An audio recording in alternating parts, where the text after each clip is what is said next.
Our Bigfoot Encounter. It was dark and sprinkling with rain all day. Late in the evening, the sky cleared up, stars started to come out, and we all gazed up into the sky. The mood was kind of strange. As night fell, we all went to our tents because it was too dark to continue walking. We were getting ready for bed when a loud crashing sound came from deep in the woods. It sounded like someone or something was attacking a tree, knocking off branches and breaking them pretty bad. That sort of thing makes my friend freak out, but I'm not really afraid of nature that I don't know anything about, so I was on edge but not scared. The next day, we woke up to what felt like thunder, but as we walked down the trail everything seemed okay, until we saw that all of our stuff had been scattered around the campsite and even destroyed in some cases. This time it wasn't just some tree branches ringing or anything like that. This time it looked like someone or something had been actively attacking the campsite and was systematically destroying it. I just couldn't stop thinking about all of this, but I wasn't afraid.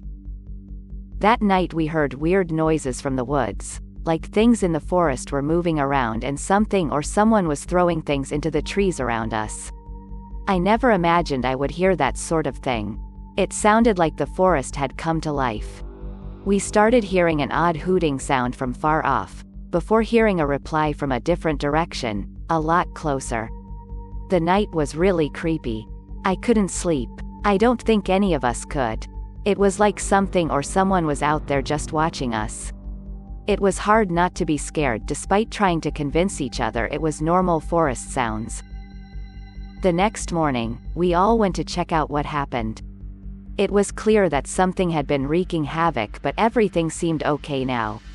We had a feeling that something big and strong was living in the woods, and it had started acting strangely, like it was defending its territory, but we couldn't be sure. It was really exciting but also really nerve-wracking. I couldn't stop thinking about Bigfoot and what it could do to us. It was like a nightmare or something. We spent the rest of the day hiking and exploring the forest. The weather was amazing, a beautiful sunny day. I was feeling a little better after talking to my friends and trying to relax. I wanted to enjoy the day, not think about what might be living in the woods. After a few hours of hiking and exploring, we started to get hungry and started thinking about lunch. I was starting to feel better and was starting to enjoy the day again. I wanted to keep exploring, but my friends were ready to head back to the campsite. We made a plan to meet back at the site at 2 so we could eat and rest for a while before exploring some more. After a couple of hours, we met back at the site. We had a quick lunch and planned to explore some more after we rested for a while. We needed to get a few more pictures of the area before the sun started to go down so we could get some good night shots of the mountains and lake. The sun was still out, but it was getting cooler, so we decided to head back to the car and take a short break in the car before heading back out to take more pictures. We decided that we would take a different trail back to the car so we could get the pictures we wanted and then explore some of the other trails in the forest. It would be easier to take pictures in the forest at night and then come back in the morning before the sun came up. We were all so excited to see the pictures. We were all in a good mood. I was starting to forget about the weird stuff going on until I saw it. It was probably over 8 feet tall with milky white eyes and super hairy. I ran. We all did. Except for one friend who was too scared to move. Then when I looked back, the creature was gone, and so was she, without a sound. It must have dragged her back into the woods. We ran back to the campsite in complete panic. We were shouting her name and searching for her everywhere.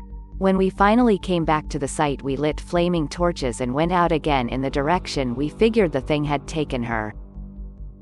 We found her in a clearing, out cold but otherwise perfectly fine, with a creature eyeing us warily from above.